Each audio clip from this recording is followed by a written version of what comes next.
Welcome to Bruce Hurwitz Presents Monday Morning Message. I'm your host, Bruce Hurwitz of Hurwitz Strategic Staffing. You can find us on the web at hsstaffing.com.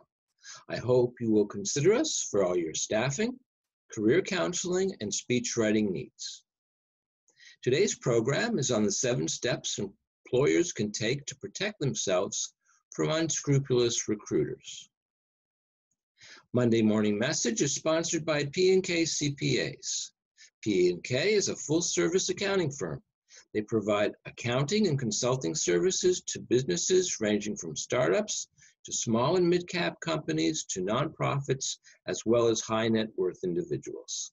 Contact them today for a free consultation at pk-cpas.com or call them at 973-882-8810. They will be happy to be of service.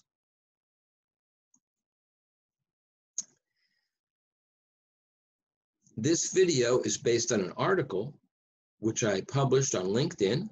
You can find a link to the article on the description of this video. The 7 steps employers can take to make certain that they are not being conned is first to confirm the existence of employers.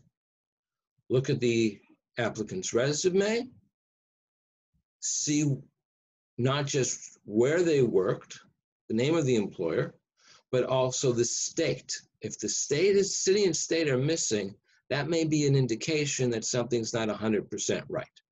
You want to go to the state website. Usually it's the Secretary of State to confirm the existence of the employer.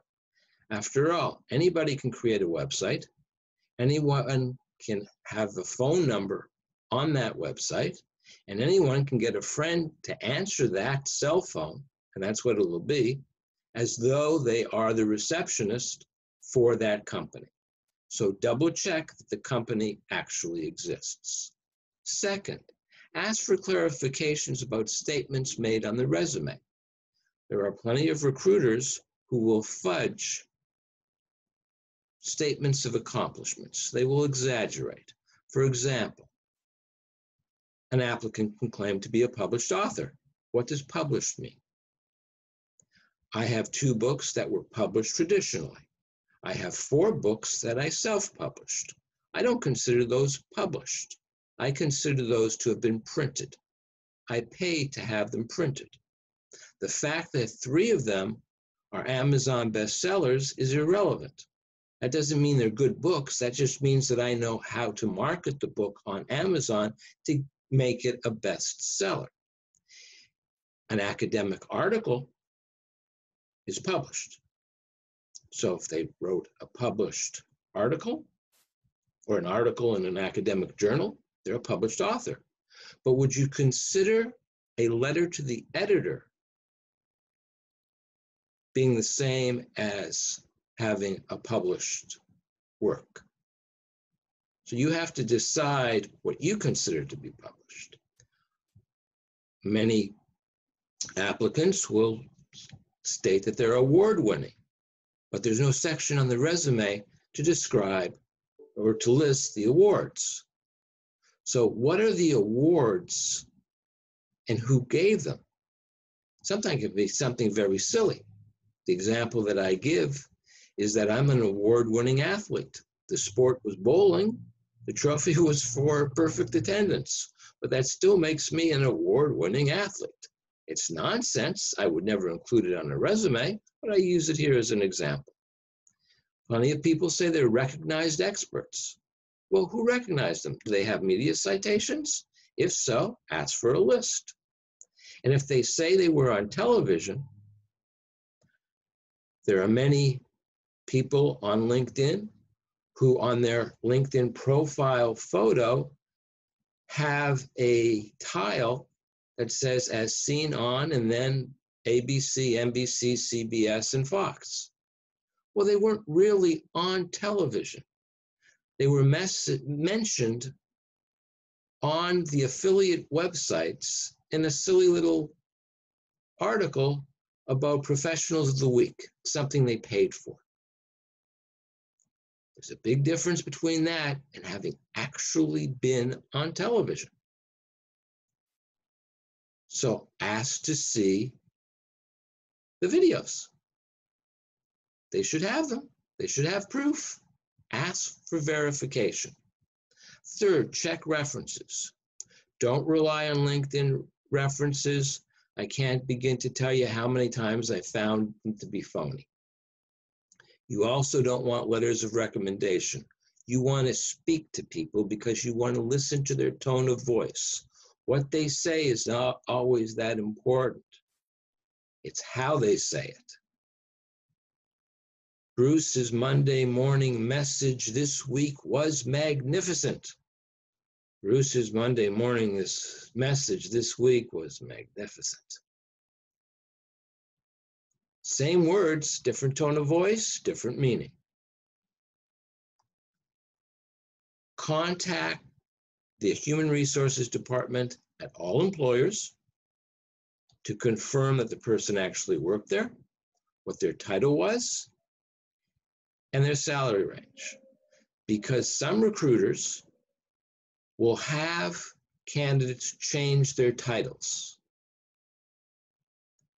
They want the person to go from being a director to a vice president. And if their last title was coordinator, that may not interest their client. So they tell them to change the title. I cannot tell you how many times applicants have said to me, well, a recruiter or a professional resume writer told me to make the change. Conduct background checks. Your most valuable asset is not your money. So it doesn't matter if the person is going to come into contact with money or not. Most employers just do background checks on people who are going to be involved with money. That's a mistake. Your most important asset is your data, and everyone has access to it. So do a background check on everyone. Test for hard skills. You ask somebody if they're good with, for example, QuickBooks, they'll say, I'm great. And they may actually mean it. But their definition of great and your definition of great may not be the same. You may need them to be at a totally different level that they're not even aware of. So test them. Bring them in for a day, give them work to do, pay them. Or just give them a simple test without access, of course, to your network. And finally, when dealing with recruiters, always ask for a minimum 6-month guarantee. Because if the recruiter is not willing to guarantee that the person is going to stay for 6 months, then something's wrong. Now, that does not hold true if the job is something where you have large turnover. But for a professional position, any recruiter worth their pay should be willing to give a 6-month guarantee that if for any reason a placement does not work out, they will conduct a replacement for free. I want to thank you very much for having watched this video. And I hope you will feel free to reach out and contact me if I can be of service. I'm Bruce Hurwitz. I wish you the best of luck.